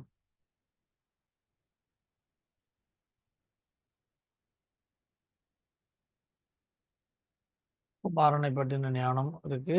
பாலகன் இயேசுவை பற்றின ஞானம் இருக்கு. இம்மானுவேலை பற்றின ஞானம் இருக்கு. சரியா? அடுத்தது கிளியரா எழுதிட்டீங்களா எல்லாரும்? ஓகேவா? ஏன் நீங்க உட்காந்து ஒர்க் அவுட் பண்ணணும்னு சொல்றது, அது உங்களுக்கு படிக்க படிக்க தான் புரியும். நான் தேன் தேன் தேன்னு சொன்னா உங்க காதுல தான் விழும், காதுல தான் இனிக்கும். ஆனா தேன் எங்க இனிக்கணும்? உங்க நாக்குல இனிக்கணும். உங்க நாக்குல இனிக்கணும்னா அந்த தேனை எடுத்து நீங்க சாப்பிட்டா தான் முடியும். நான் சொல்றத மட்டும் அப்படியே கேட்டீங்கன்னா காதுக்கு குளிர்ச்சியா இருக்கும். ஆனா வசனம் எங்க போகணும்? ஆத்துமாவுக்கு போகணும். அப்படின்னா நீங்க ஒர்க் அவுட் பண்ணி தேனை நீங்க தான் புசிக்கும் போது கிடைக்கிற ருசி வேற, தேன் தேன் தேன் காதுல கேட்கும்போது கிடைக்கிற இன்பங்கிறது சுமார் தான். ஆனா தேனை எடுத்து புசிக்கும் போது கிடைக்கிற டேஸ்ட் தான் ரியல் டேஸ்ட், ரியல் ருசி அதுதான். காதுக்கு குளிர்ச்சியா இருக்கிறது அது கேட்கும்போது அழகா இருக்கும். ஆனா நீங்க சாப்பிட்டீங்கன்னா ரியல் எக்ஸ்பீரியன்ஸ் உங்களுக்கு கிடைக்கும். அதனால தான் நீங்க உட்கார்ந்து ஒர்க் அவுட் பண்ணணும். கண்டிப்பா வேதத்தை பொறுத்தவரையில நம்ம டைம் கொடுக்கணும். ஒர்க் அவுட் பண்ணணும். ஏன் அப்படின்னா அதுதான் வித்தியாசம். தேன் ஞாபகம் வச்சுக்கங்க. காதுல கேட்கும்போது இனிக்காது நாக்குல. ஆனா நம்ம ருசிச்சு சாப்பிடும்போது தேன் உண்மையிலே இப்படிதான் இருக்கும் அப்படிங்கிற ருசி எக்ஸ்பீரியன்ஸா நமக்கு கிடைக்கும். அதுதான். சரியா? அடுத்தது கடைசி 2 வார்த்தை அந்த தேவனுடைய அப்பம்ங்கிறது எக்ஸ்பேண்ட் பண்ணணும். அந்த வார்த்தைக்கு எக்ஸ்பேண்ட் பார்த்துடலாமா? எழுதுங்க. 2 வார்த்தை 9 எழுத்து. எக்ஸ்பேண்ட் எழுதுங்க. லேமட், லேமடுக்கு எக்ஸ்பேண்ட் 11 11. கெத், கெத்துக்கு எக்ஸ்பேண்ட் 13 13. மெம்சோஃபித், மெம்சோஃபித்க்கு எக்ஸ்பேண்ட் 8 8. ஒரு வார்த்தை முடிஞ்சது. அடுத்த வார்த்தை ஆலஃப், ஆலஃப்க்கு எக்ஸ்பேண்ட் 12 12. அடுத்து லேமட், லேமட் எக்ஸ்பேண்ட் 11 11.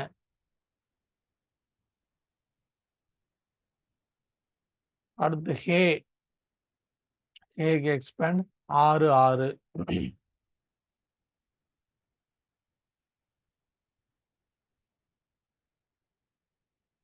அடுத்து யோத், யோதுக்கு எக்ஸ்பேண்ட் 11 11.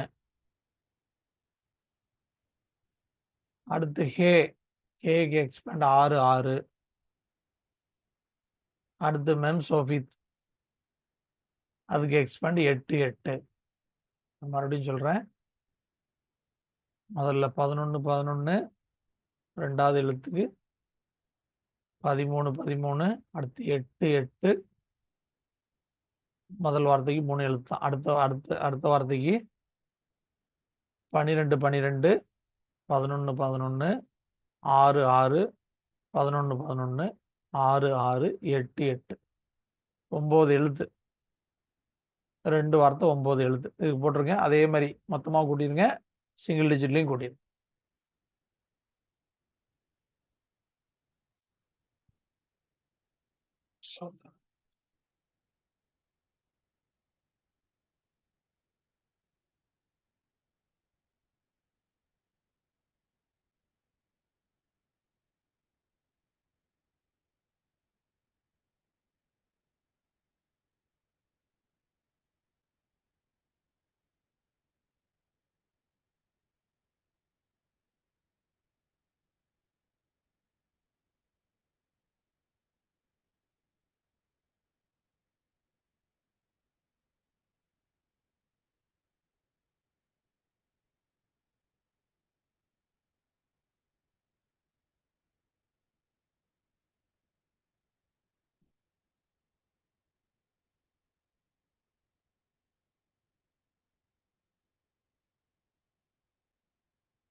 நான் உங்களுக்கு 5 மணி நேரம் 6 மணி நேரம் படிக்கிறத கிளாஸில் உங்களுக்கு 2 கிளாஸில் கிட்டத்தட்ட 3 மணி நேரத்தில் முடிச்சிடுறேன். ரொம்ப ஷார்ட்டாக தான் உங்களுக்கு முடிக்கிறேன்.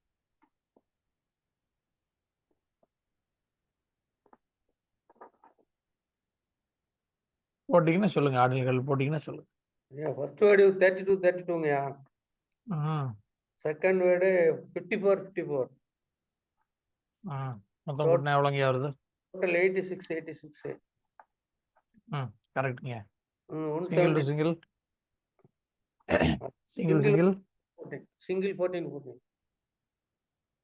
ஓட்டி ஓ இது இப்படி கூட்டிடுறீங்களா? 8 6 அப்படி இல்லைங்க, அது ஓகே தான். மொத்தத்தையும் எல்லா 9 எழுத்துக்கும் சிங்கிள் டிஜிட்டில் கூட்டுங்கய்யா.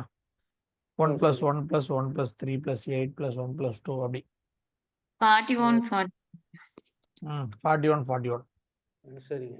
கரெக்ட். 8 + 6 86 ஐயா சொன்னாங்க இல்லையா? 8 + 6 8 + 6ன்னு கூட்டிங்க. 14 14 28 போட்டுக்குங்க. தேவனுடைய அப்பம் அப்படிங்கிறது தான் பார்த்துருக்கோம். கர்த்தர் சொல்றாரு, உன்னுடைய எண்ணில் அன்பா இருந்தால் என் கட்டளைகளை கை கொள்ளுவான். அவருடைய அப்பத்தை புசிக்கிறது, அவருடைய கட்டளைகளை கை கொள்றது, பிரமாணத்தை நிறைவேற்றுறது, கை கொள்றது அவருடைய அப்பத்தை புசிக்கிறது சமம். 172 86 86 கூட்டிருங்க. 172 பிரேக் பண்ணிக்கங்க. 11 + 11 75 + 75 11 + 11 + 75 + 75. மணவாளனும் மணவாட்டியும் எல்பெத்தேலில் எழுதிங்க. மணவாளனும் மணவாட்டியும் எல்பெத்தேலில் அல்லது எல்பெத்தேலுக்குள். 11 + 11 75 + 75.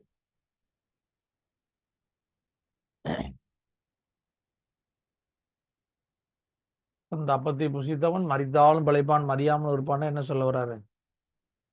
மரித்தாலும் பிழைச்சானே என்னோடு கூட வந்துடுவான் வாழ்றதுக்கு, என்னுடைய வீட்டுக்கு.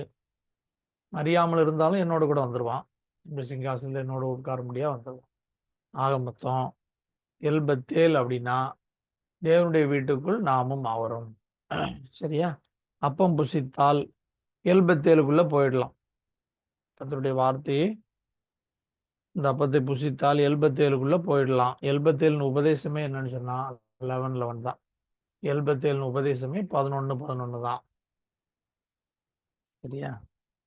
நீங்க எபிரேயத்துல எல்பத்தேல்னு எழுதி அதுக்கு வேல்யூ போட்டீங்கனாலும் 534 தான். 534க்குள்ள 6 11 இருக்கு. இப்போ எழுதிங்க, ரெண்டையுமே போட்டு எழுதிட்டீங்கன்னா உங்களுக்கு புரியும். எல்பத்தேல்னு போட்டு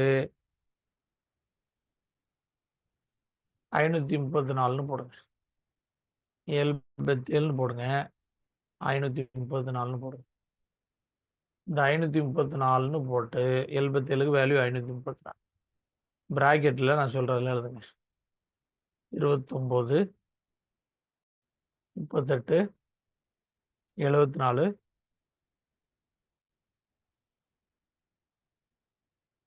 92 137 164. எல்பத்தேலுக்கு 29 38 74 92 137 160. ஆதியாமம் 1:1 இருக்கிற மனவா இந்த எல்பத்தேலுக்கு இப்போ 6 நம்பர் சொல்லியிருக்கேன் இல்லையா? 29லாம் 29லேருந்து 164 வரைக்கும். இது எல்லாத்தையும் சிங்கிள் டிஜிட்டில் கூட்டினீங்கன்னா 11 11 தான். 2 + 9 11 38 3 + 8 74 எல்லாமே சிங்கிளில் கூட்டினீங்கன்னா 11 11 11 தான் வரும். 6 11 இருக்கா? இப்போ இது போட்டுக்கிட்டீங்கன்னா 11 11 11 6 11 வந்துடும். 6 11 66ன்னு போட்டுருக்கு.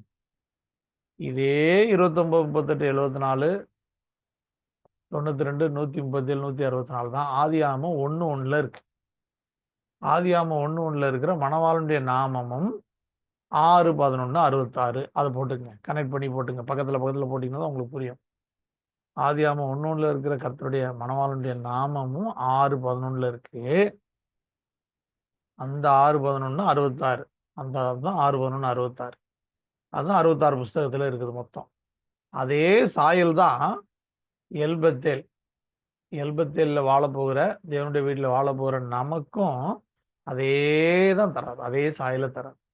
மணவாளனுடைய சாயல் நமக்கும் 29, 38, 74, 92, 137, 164 எல்லாத்துக்கும் வேற வேற மீனிங் இருக்கு. நமக்கும் 66, 6, 11, 66 தான். நம்மளும் 6, 11, 66 தான். அவரும் 6, 11, 66. அதான் சத்தியம். அதான் அவர் 11, நாம.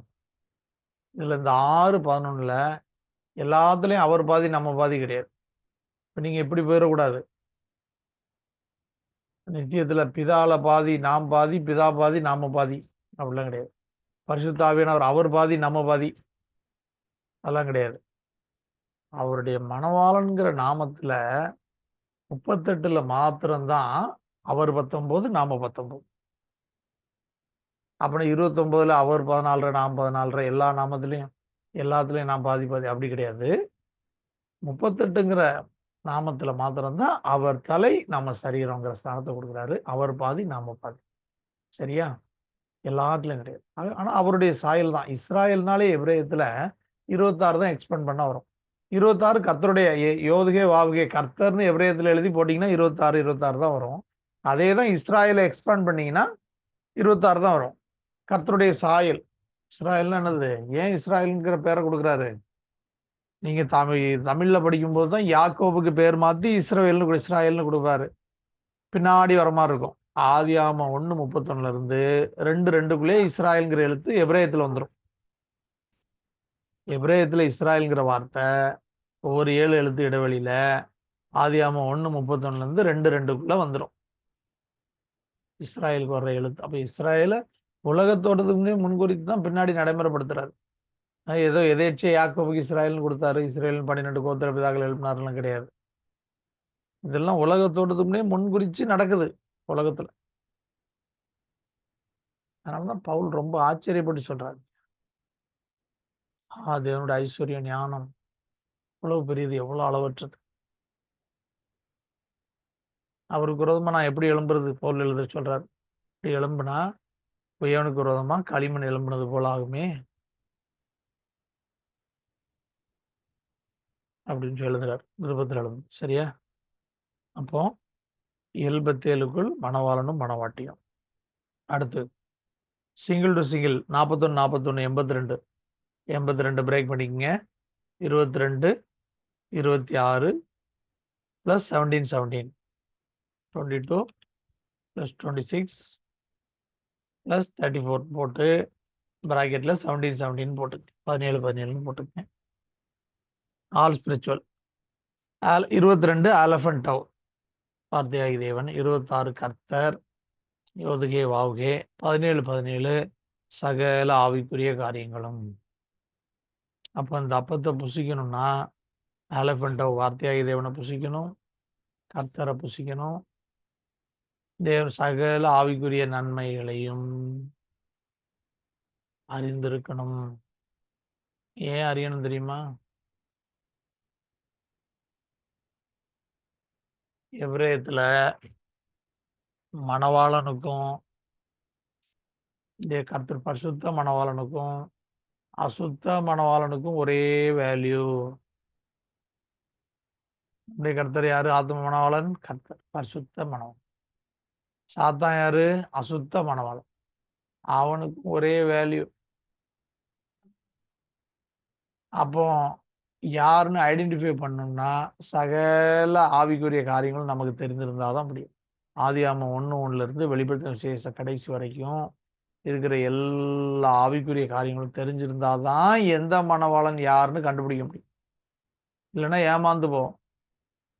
சாத்தான் ஒளியின் தூதனுடைய வேஷத்தை தரித்து கொள்வானே. தேவதூதன் வேஷத்துல வந்தான்னா ஈஸியா ஏமாந்துடும். தேவதூதனா இருந்தது அவனுக்கு, தேவதூதனா இருந்தா விழுந்து போயிருக்கான். அப்படி வேஷம் போட்டு நடிக்கிறது அவனுக்கு ஒன்றும் பெரிய விஷயம் இல்லை. அதனால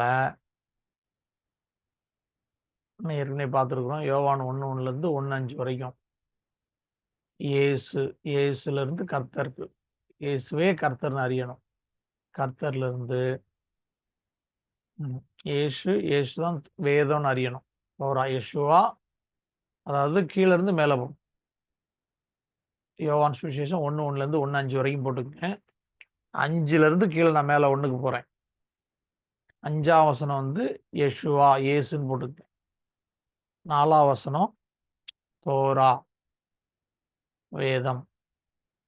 3வது வசனம் யாவே, கர்த்தர். 2வது வசனம் தெவார், வார்த்தை. 1வது வசனம் ஆலெஃபன் டவ். ஆலெஃப்ல இருந்து டவ் வரைக்கும் 22. இதுல இருந்து இங்க போகணும். இயேசுவே இயேசுவே வேதத்துல பார்க்கணும். வேதத்துல அவர் எப்படி கர்த்தரா இருக்கிறான்னு பார்க்கணும். அந்த கர்த்தர் எப்படி வார்த்தையா இருக்கிறாருன்னு பார்க்கணும். அவர் எப்படி மணவாளனா இருக்கிற ஆவிக்குரிய மணவாளனா இருக்கிறாருன்னு பார்க்கணும். இங்க இருந்து இயேசுவை விசுவாசித்து சிவன் பேர்ல நம்மளால ஒரே வார்த்தையில முடிச்சிடறானே. விசுவாசிச்சாலே பரலோகம் கேரண்டிங்கிறாங்க. ஆனா வேதம் என்ன சொல்லுது? இயேசுவை விசுவாசித்து வேதத்துல அவரை பாரு, அவர் யாருன்னு பாரு. அந்த இயேசுவே கர்த்தரா இருக்கிறாரு, அவரை பாரு. அந்த கர்த்தர் வார்த்தையா இருக்கிற அவரை பாரு. அவரே ஆவியான் ஜீவனா இருக்கிறார், ஆவிக்குரிய மணவாளனா இருக்கிறாரு. அவரை பாரு. அவரோடு கூட வாழ, அவருடைய சாயலை அடைந்து கொள். இங்க இருந்து அங்க போகணும். இயேசுலே நின்றக்கூடாது. இயேசுல இருந்து ஆலஃபன்டவுக்கு போகணும். எந்த ஆலஃபன்டவ் அப்படின்னா 22 22னா 11 11 அவருக்குள்ள அந்த சாயல் அடைகிறதுக்கு அந்த ராஜ பாதையில நம்ம போகணும், ஏறி போகணும். சரியா? அந்த யோவான் 1:1 இருந்து 1:5 வரைக்கும் 128 128 அதுவும் 11 11 தான். மொத்தம் 5 வசனத்துக்குள்ள வேல்யூ தான். 128 128 போட்டுக்கேன். 128 128 1 + 2 + 8 11 1 + 2 + 8 11.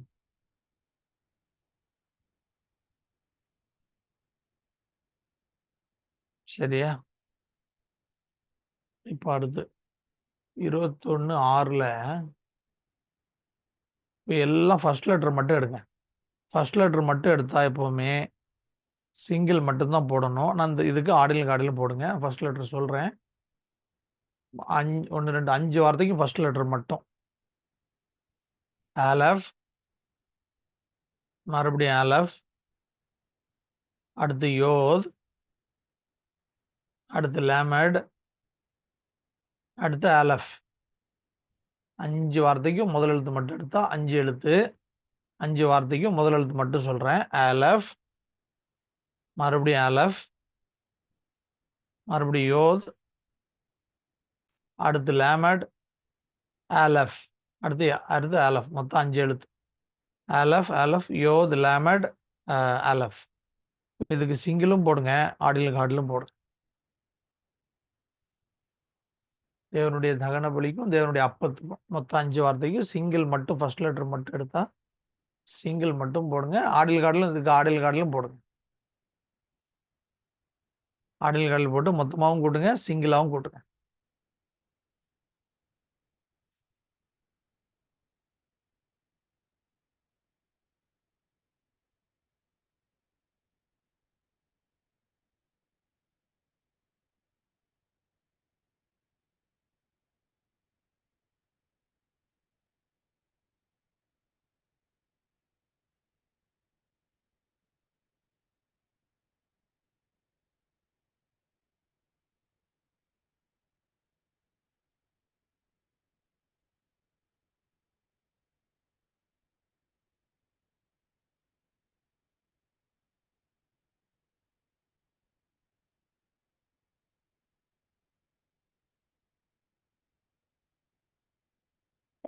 சொல்றீங்க 25 13ங்க. ஆர்டினல் கார்டினல் டோட்டல் கூட்டினா 60. சிங்கிள் வந்து 7 7. 25 43 68 7 7 கரெக்ட். 25 43 68னா பென், குமாரன் எழுதி மகன்.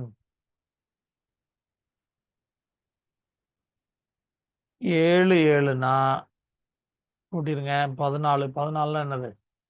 விரயத்துல 2 14 வந்தா என்னது? ஒரு 14 மட்டும் வந்தா என்னது? சொல்லுங்க பாப்போம். 14 14னா நீதி. ம் 2 14 வந்தா நீ இன்னொரு பண்ணாலும் அநீதி. நீதியும் இருக்கலாம் அநீதியும் இருக்கலாம் இல்லைங்க. அப்படி கிடையாது. ஒரு 14 வந்தா நீதி இருக்கலாம், அநீதி இருக்கலாம். 2 14 வந்தா ஆர்டினல் கார்டினல்ல பிரமாணங்கள், கட்டளைகள்னு போயிடணும். ஏன்னா 14 டிவிஷன்ல தான் எதெல்லாம் செய்யலாம்னு சொன்ன பிரமாணத்தை 248 பிரமாணமா வகுத்து கொடுத்துருக்கிறாரு. அதை வந்து 14 டிவிஷன்ல பிரிச்சிருக்கிறாங்க. எதெல்லாம் செய்யக்கூடாதுன்னு பிரமாணத்தை 365 பிரமாணமா கொடுத்துருக்கிறாரு. அதை 14 டிவிஷன்ல பிரிச்சிருக்காங்க. ஆக 14 14னா ஷார்ட்டா புரிஞ்சுக்கொள்ளணும். பிரமாணங்கள் கட்டளைகளை மொத்தமா குறிக்குது. ஆனா ஒரு 14 வந்தா நீதியாகவும் இருக்கலாம், அநீதியாகவும் இருக்கலாம். இங்க நீதி. அப்போ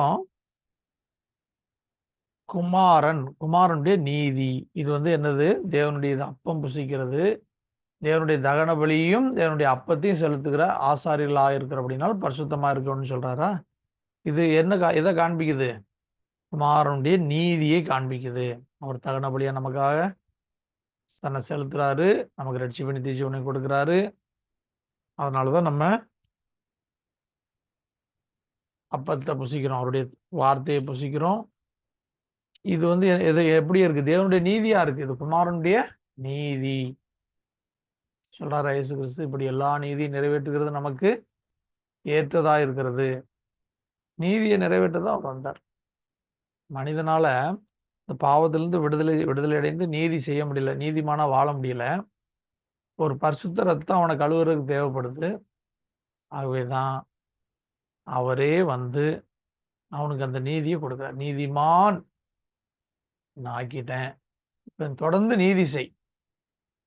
நீதிமான ஆக்கிட்டால அப்படி நின்ற நீதியில நின்றத நீதி உள்ளவன் நின்று நீதி செய்யட்டும். ஆனா திருச்சபை இன்னைக்கு திருச்சபையெல்லாம் எப்படி போதிக்கிறாங்க? எல்லா இடங்கள்லையும் கிறிஸ்தவ மண்டலத்துல நீ நீதிமான் ஆயிட்ட அவ்வளவுதான், நித்தியம் உனக்கு கேரண்டின்ற மாதிரி சொல்றாங்க. அப்படி இல்லை, நீதிமான் ஆயிட்ட இப்ப தொடர்ந்து நீதி செய். பரிசுத்தம் உள்ளவன் இன்னும் பரிசுத்தம் ஆகட்டும். அப்ப எது வரைக்கும் இது செய்யணும்? ஜெயங்கொள்ளுகிற வரைக்கும். இது குமாரனுடைய நீதியா இருக்கு. இப்ப இந்த அப்பத்தை புசிக்கிறதும் தகன பலியையும் அவர் சிலுவையில நமக்காக மறிக்கிறதும் வார்த்தையை நமக்கு புசிக்க கொடுக்கறதும் இதை செஞ்சு 77க்குள்ள நம்ம போறதுக்கு உண்டான தீர்மானம் இது யாருடைய நீதியா இருக்கு? இது குமாரனுடைய நீதியா இருக்கிறது. 68ங்கிறது பென், 7 7 14ங்கிறது நீதி. 68ங்கிறது பென்ங்கிறது எப்படி வருது சொல்லுங்க பார்க்கலாம் யாராவது. எப்படி 68ங்கிறது குமாரன் எப்படி சொல்றோம்? ஏன் சொல்றோம்? எதனால, எதுக்காக அப்படி சொல்றோம்?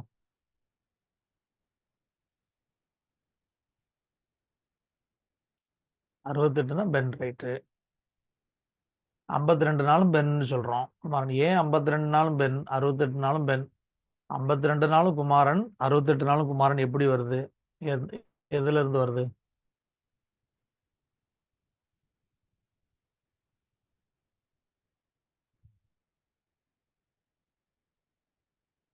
யாராவது யோசிச்சு சொல்லுங்க. நம்ம படிச்சிருக்கோம், ரொம்ப பல தடவை சொல்லியிருக்கிறேன், படிச்சிருக்கிறீங்க.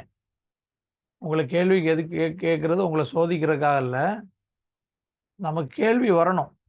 நமக்கு சந்தேகம் வந்தாதான் அது நிவர்த்தி ஆனாதான் புரியும். ஓகே, இதுல இருந்து தான் அப்படி வருதா, ஓ அதனாலதான் இப்படியா அப்படிங்கிறது நமக்கு தெரிஞ்சாதான். அதுக்காக தான் கேள்வி. எப்படி நம்ம எக்ஸாம் வைக்க போறது இல்லை. ஏன் 52 நாளும் மகன், 68 நாள் மகன் எப்படி வருது? ஏன் வருது?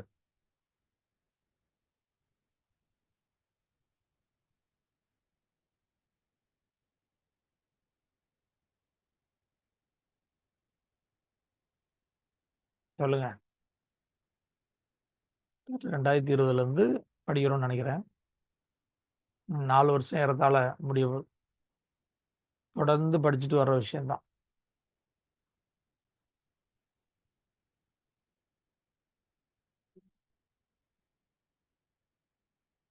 யோசிக்க முடியுதா? வருதா? ஆன்சர் கிடைக்குதா?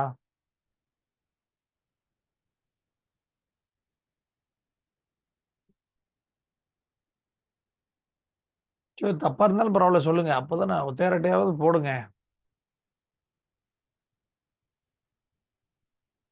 கிட்ட நெருங்கி வரீங்களா இல்லையான்னு பார்க்கலாம். பக்கத்துலயாவது வரீங்களா? இல்ல ஏணி வைக்கிற மாதிரி தூரமா இருக்கீங்களா?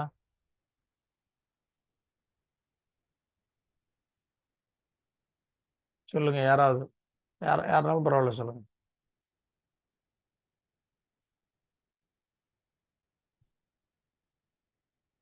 யோசிக்க முடியுதா? ஏதாவது வருதா? ஆன்சர் கிடைக்குதா?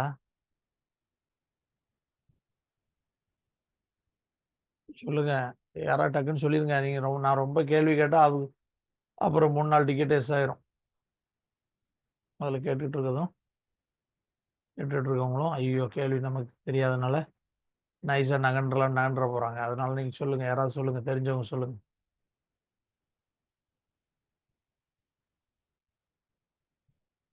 சரி நானே சொல்லிட்டுமா? யோசிக்க முடியலையா யாராலையும்? பேத் எழுதிங்க. பேத் 2வது எழுத்து எழுதுங்க. எழுதுங்க. நீங்களே போடுங்க. அப்போ நல்ல ஆன்சர் மறக்காது. பேத் 2வது எழுத்து. நுண் சோஃபித் 14வது எழுத்து. இப்போ 2க்கும் ஆடியில் போட்டுங்க. காடியில் போடுங்க. தனித்தனியாக போட்டு கூட்டு மொத்தமாக கூட்டுங்க.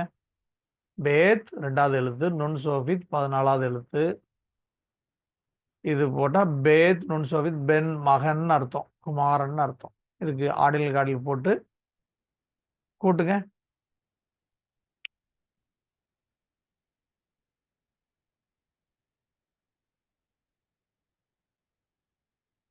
பேத் நுண் சோஃபித் 1652ங்க 68 வருதுங்க மொத்தமா கட்டணும். இப்போ ஏன் புரியுதா? புரியுதுங்க. 68ன்னா மகன் எபிரேயத்தில் நீங்க எழுதி அதுக்கு வேல்யூ போட்டீங்கன்னா 68. பல தடவை சொல்லியிருக்கிறேனே. அப்படின்னா ஒண்ணு நீங்க கவனிக்கலன்னு அர்த்தம். இல்லைன்னா நோட்ல எழுதவே இல்லைன்னு அர்த்தம். ஏன்னா நோட்ல எழுதியிருந்து அதை திருப்பி பார்த்துருந்தீங்கன்னா கண்டிப்பா ஞாபகம் இருக்கும். இல்லை நல்லா கவனிச்சிருந்தீங்கன்னா கண்டிப்பா தெரியும். பேத் நுண் சோஃபித் அதுக்கு போட்டீங்கன்னா 14 16 52. 52ன்னா கார்டினல் வேல்யூ. அதனால 52 வந்தாலும் பென் மகன் சொல்லலாம். கூட்டினீங்கன்னா 16 52 68. 68 வந்தாலும் மகன் பென் சொல்லலாம். 68நாலும் பென் தான். 52நாலும் பென் தான். குமாரன் தான். எப்பவுமே மறக்கக்கூடாது. இதெல்லாம் பேசிக். நம்ம புதுசா உங்களுக்கு சொல்லிக் கொடுக்கல இந்த கிளாஸ்ல. திரும்ப திரும்ப திரும்ப திரும்ப பார்த்துக்கிட்டே வந்திருக்கிறோம். அதனால தான் எழுதுனாதான் உங்களுக்கு திரும்பி நீங்க ரிவிஷனுக்கு திரும்பி பார்க்க முடியும். காதுல கேட்டுட்டு நீங்க நினைப்பீங்க பல தடவை கேட்டா நமக்கு மனசுல நிற்கும்னு. வேத வாக்கியங்களை ஏன் வார்த்தையா எழுதி கொடுத்தாரு? கண்ணால பார்த்து ஒர்க் அவுட் பண்ணி ஆத்மாக்கு எடுத்துக்கொள்றதுக்காகத்தான் வார்த்தையை எழுதி கொடுத்தாரு. இல்லைன்னா ஒளி வடிவத்தில் கொடுத்துருப்பார்ல. காதார கேளுங்கள்னு கொடுத்துருப்பார்ல. வெறுமனே பாருங்கள்னா வாசிச்சுட்டு போங்கன்னு கண்ணார பாருங்கள்னு கொடுத்துருப்பார்ல. ஆனா என்ன சொன்னாரு? ஆராய்ந்து பாருங்கள், புத்தியுடையவன் கணக்கு பார்க்க கடவன்.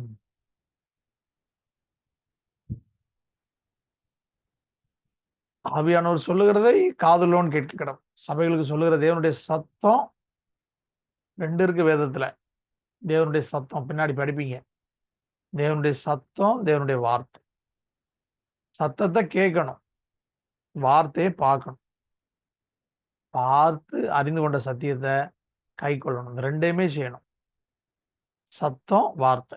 ஆவியானவர் சபைகளுக்கு சொல்லுகிறதை காதுள்ளவன் கேட்க கடவன். அது சத்தம். அது அவங்கவுங்களுடைய சொந்த மொழியில கேட்கும். நமக்கு எந்த பாஷை தெரியுமோ அதுல கேட்கும். கர்த்தருடைய சத்தம் கேட்கும். அதை கேட்கணும். வார்த்தை அவருடைய சொந்த மொழியில எழுதி கொடுத்தார். எபிரேயத்தில் தான் எழுதி கொடுத்தார். அப்ப அதுல தான் போய் பார்க்கணும்.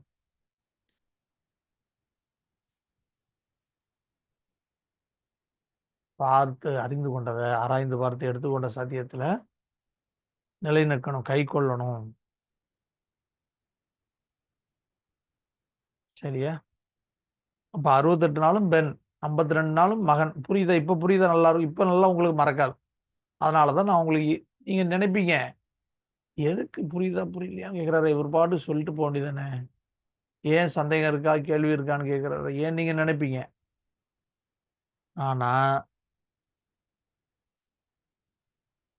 ஒரு டீச்சரா என்னுடைய வேலை என்னன்னா, நான் சொல்லிக் கொடுக்கறது உங்களுக்கு புரியலைன்னு சொன்னா கிளாஸ் எடுத்து எந்த பிரயோஜனமும் இல்லை. அதனால உங்களுக்கு புரியுதா இல்லையான்னு செக் பண்றதுக்காக தான் நான் அதை பண்றது. இன்னும் எந்த அளவுக்கு நம்ம லகுவா கொடுக்க முடியும், எந்த அளவுக்கு இவங்களுக்கு எந்த ரேஞ்சில் நிற்கிறாங்க, எந்த நிலையில நிற்கிறாங்க, எந்த அளவுக்கு உள்வாங்குறாங்க அப்படிங்கிறதுக்காக தான். அதனால நீங்க அதை தப்பா புரிஞ்சு கொள்ளாதீங்க. என்னடா இவர் எப்ப பாரு எல்லா கிளாஸ்லையும் இதே வேலையா இருக்கிறாரு, நம்மளாம் மட்டம் தட்ட பாக்குறாரா அப்படி அந்த விஷயமே இல்லை.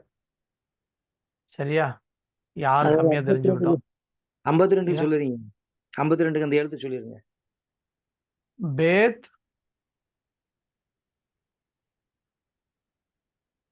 பேத் 2வது எழுத்துங்க. நுண் சோபித் 14வது எழுத்து.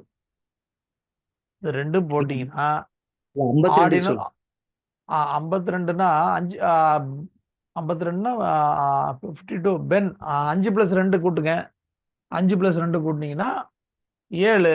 7ன்னா தேவகுமாரன். எபிரேயத்துல பென் எலோஹிம்னு எழுதினீங்கன்னா தேவகுமாரன் தமிழ்ல சொல்றோம் இல்லையா, அதை எபிரேயத்தில் எழுதுனா அதை எபிரேயத்தில் எழுதுனா பென் எலோஹிம். அது 7 எழுத்துல தாங்க இருக்கு. அதனாலதான் 52ன்னா பென் மகன். ஏன்னா அந்த பென்னுங்கிற எழுத்தே மகன்கிற எழுத்து தான். அந்த இப்ப நம்ம பேத் நுண் சோபித்து எழுதிருக்கோம் இல்லையா, அதே இது போல சொல்லுங்க. இது வந்து எபிரேயத்துல மகன் அர்த்தம். இப்ப நம்ம தமிழ்ல மகன் குமாரன் சொல்றோம் இல்லையா, அது எபிரேயத்துல குமாரன் அர்த்தம். அதுக்கு வர்ற வேல்யூ தான் 16 52. அதனால 52ங்கிறத மகன் எடுத்துக்கிறோம். ஆடில் காடில் 16 52 கூட்டினா 68. 68ங்கிறது 6 + 8 கூட்டினீங்கன்னா 14 வந்துடும். 14னா நீதி. நீங்க 5 + 2 7 கூட்டினீங்கன்னா தேவகுமாரன் வந்துடும். 7ன்னு போட்டுருங்க. 7ன்னு போட்டு தேவகுமாரன் போடுங்க. இப்போதைக்கு 52 போட்டு மகன் போட்டுருங்க. 5 + 2ன்னு கூட்டி 7. 7னா தேவகுமாரன். எபிரேயத்துல தேவகுமாரன் எழுதணும்னா 7 எழுத்துல தான் வரும்.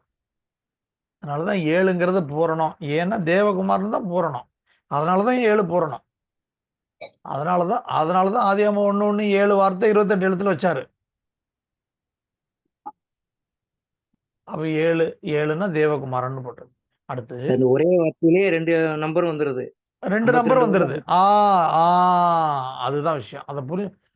அதை புரிஞ்சுக்கங்க. மகன்கிற 2 ஒரே வார்த்தையிலே 52ங்கிறது வந்துருது. கூட்டினா 68ங்கிறது வந்துருது. 52ம் ஒரே வார்த்தைக்குள்ளதான், 68ம் ஒரே வார்த்தைக்கு தான். அவ்வளவுதான். சரியா? இதை இப்ப புரியுற மாதிரி எழுதணும்னா 52 5 + 2 7 தேவகுமாரன் போட்டுருங்க. 68ங்கிறது 6 + 8 14 நீதி. தேவகுமாரன் தான் நீதி. நம்முடைய நீதியெல்லாம் அழுக்கான கந்தை. அவர் தான் பிதாவுக்கு பிரியமானவர், ஆத்மாவுக்கு பிரியமானவர் இவரேன்னு அவரை குறிச்சு சாட்சி. அவர் தான் நீதி.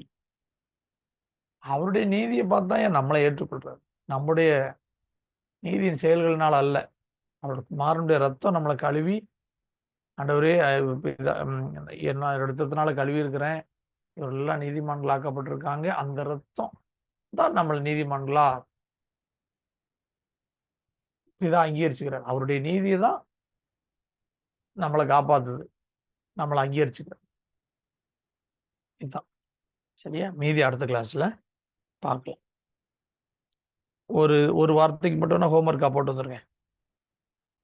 ஹாப் ஷாட் அப்படின்னா எபிரேயத்துல, தமிழ்ல நானே பஸ்கா பலின்னு சொல்றோம் இல்லையா, நானே பஸ்கா ஆட்டுக்குட்டி அவரேன்னு சொல்றோம் இல்லையா, அது எபிரேயத்துல ஹாப் ஷாட். அதுக்கு ஆர்டினல் கார்டினல் எவ்வளோன்னு போட்டுருங்க. ஒரே ஒரு வார்த்தை 4 எழுத்து தான். அதுக்கு மட்டும் எழுதிக்கிங்க. சொல்றேன் ஹோம்ஒர்க்கா பண்ணிட்டு வந்துருங்க. ஹே 5வது எழுத்து. அடுத்து பே 17வது எழுத்து 17th லெட்டர். அடுத்து சாமக் 15வது எழுத்து.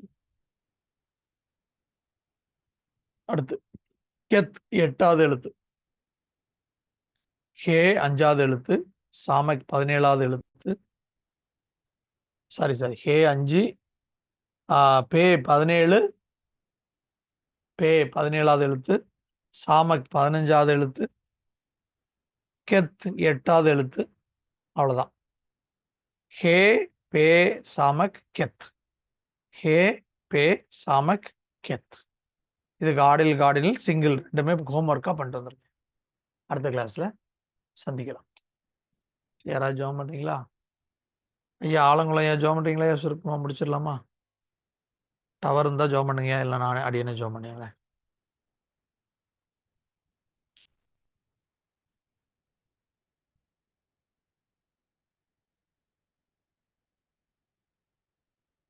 பவுலையா இருக்கீங்களா? ஐயா இருக்காங்களா?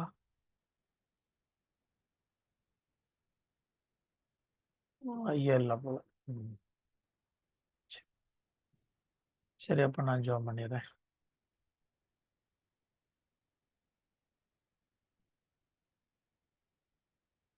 பரிசுத்தம் பிள்ளைங்கள், நல்ல ஆண்டவரே, உம்மை நன்றியோடு துதிக்கிறோம், சோதரிக்கிறோம். இந்த மாலை வேலைக்காக நாங்கள் துதிக்கிறோம். கர்த்தாவே, உடைய கிருபையுள்ள கரங்களிலே, உடைய மகிமையுள்ள கரங்களிலே எங்களை ஒப்புக் கொடுக்கிறோம்.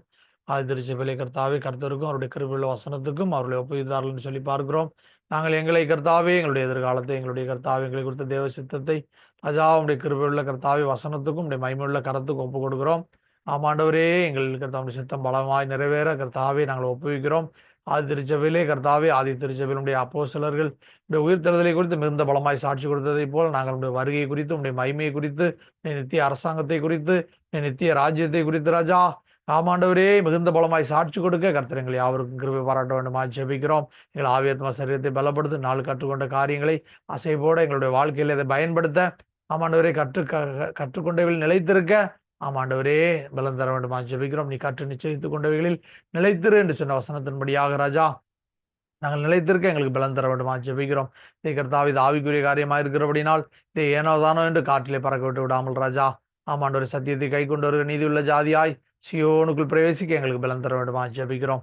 ஆமாண்டவரே நாங்கள் ஆயத்தப்பட வருகின்ற ஆயத்தப்படுத்த ராஜா பலம் தாரும். தேவமயமே அடைந்து கொண்ட மனவாட்டியாய், பரிசுத்த அலங்காரமுடைய மனவாட்டியாய் தகுதிப்படுத்தும். மற்றவர்களே ராஜாவுடைய ராஜ்யத்துக்குள் வழிநடத்த எங்களுக்கு பலம் தாரும். ஆயத்தப்படுத்தும். ஆசீர்வதி துதிகன மகிமெல்லாம் உமக்கு எடுக்கிறோம். மகிமின் மணவாளனாகிய கர்த்தர் இயேசு கிறிஸ்து நாமத்தில் ஜெபிக்கிறோம். மகிமின் பிதாவே, ஆமேன் ஆமேன். பரமண்டலத்தில் இருக்கிற எங்கள் பிதாவே, உம்முடைய நாமம் பரிசுத்தப்படுவதாக, இந்த ராஜ்யம் வருவதாக, உம்முடைய சித்தம் பரமண்டலத்திலே செய்யப்படுவது போல பூமியிலே செய்யப்படுவதாக. எங்களுடைய ஆகாரத்தை எங்களுக்கு தாரும். எங்கள் கடனாளிகள் நாங்கள் மன்னிக்கிறது போல எங்களுக்கு மன்னியும். எங்களை சோதனைக்கு பிரவேசிக்கப்படாமல் தீமை ரட்சித்துக் கொள்ளும். ராஜ்யம் வல்லமையும் மகிமையும் என்றென்றைக்கும் உடையவில்லை. ஆமேன். என் ஆத்துமாவே கர்த்தரை சோதரி, முழுவதுமே அவருடைய பரிசுத்த நாமத்தை சோதரி. என் ஆத்துமாவே கர்த்தரை சோதரி, கர்த்தர் செய்த சகல உபகாரங்களை மறவாதே. ஆமேன் ஆமேன். அதுകൊണ്ട് எல்லா பரிசுத்தவான்களும் தேவ பிள்ளைகளுக்கும் நம்முடைய கர்த்தராகிய இயேசு கிறிஸ்து நாமத்தினாலே வாழ்த்துக்கள். கர்த்தருக்கே மகிமை உண்டாவதாக. ஆமேன் ஆமேன். சோதரையா சோத்திரம் ஐயா, சோத்திரம் சோதனையா சோதரனையா சோத்திரம் சோத்திரம் சிஸ்டர். கர்த்தர் ஸ்தோத்திரம் ஐயா. கர்த்தர் சோத்திரம் சோத்திரம் கர்த்தர் ஸ்தோத்திரம். சோத்திரம் சிஸ்டர் சோத்திரம். தம்பி என் பண்ணிடலாமா? சரிங்க, என் படிங்க.